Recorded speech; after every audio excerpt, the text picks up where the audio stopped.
Wow naman! Bango-bango naman ito, Nay. Parang sarap ng mga pagkain natin na yan. Eh, di ba nga?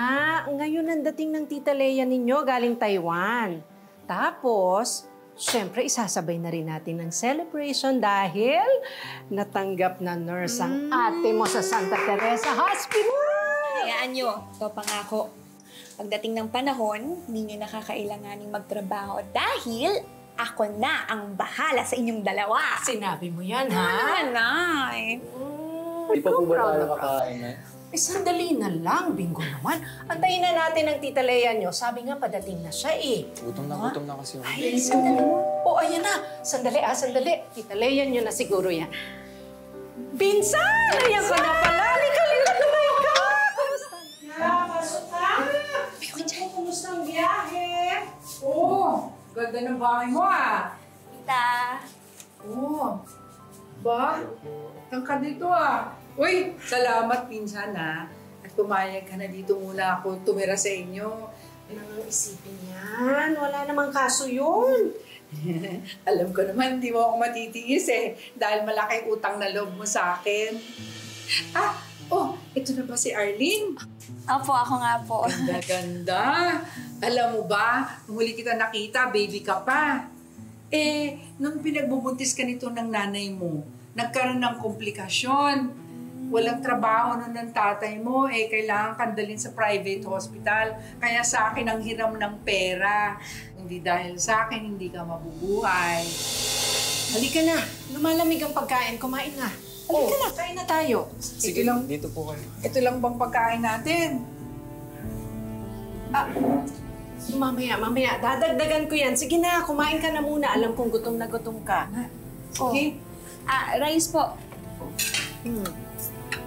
Ito po utang. Oo, salamat. Sige.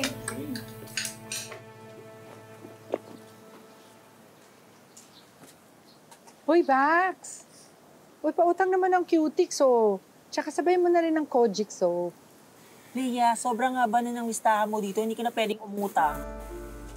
Uy, sige na naman, Bax. Diyan lang naman ako kila Esther, eh. Hindi na nga ako pwede. Malulugi na po yung tindahan namin kapag puro utang na lang. Napakayabang naman ito. Parang magkano lang naman ang utang ko sa'yo. Magkano lang pala eh. Ba't hindi mo muna bayaran yung mga nauna mong utang bago ka umutang uli?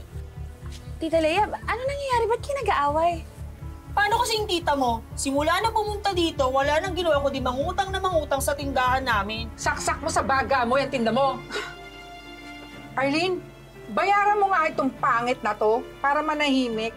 Sweldo naman ngayon, di ba? Uy, ano ba, Arlene? Papayag ka bang mapahiya ako dito? Sige na, babayaran naman kita eh. Kim, magkano ba utang ni tita? 800 lang. Ganito na lang, Kim. Bayaran ko muna yung kalahati, tapos sa susunod na lang ulit yung kalahati. Okay lang ba? Tapos, baka pwedeng hayaan mo na munang makautang si tita nung kung ano man yung inuutang niya. Alam mo, Arlene, kung di dahil sa'yo, bubuntalin ko na yung tita mo. Sige na, bigay mo na sa akin to. Oh. Sorry. Dami pang sinasabi, bibigay mo rin pala. Tita. Hindi ko yan in-order. Tita, tama na nga. Halika na, nakakahiya na eh.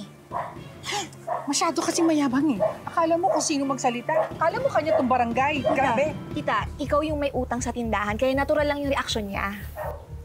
Teka, sino bang kinakampihan mo? Ako ang tita mo eh. Akaimbyer na.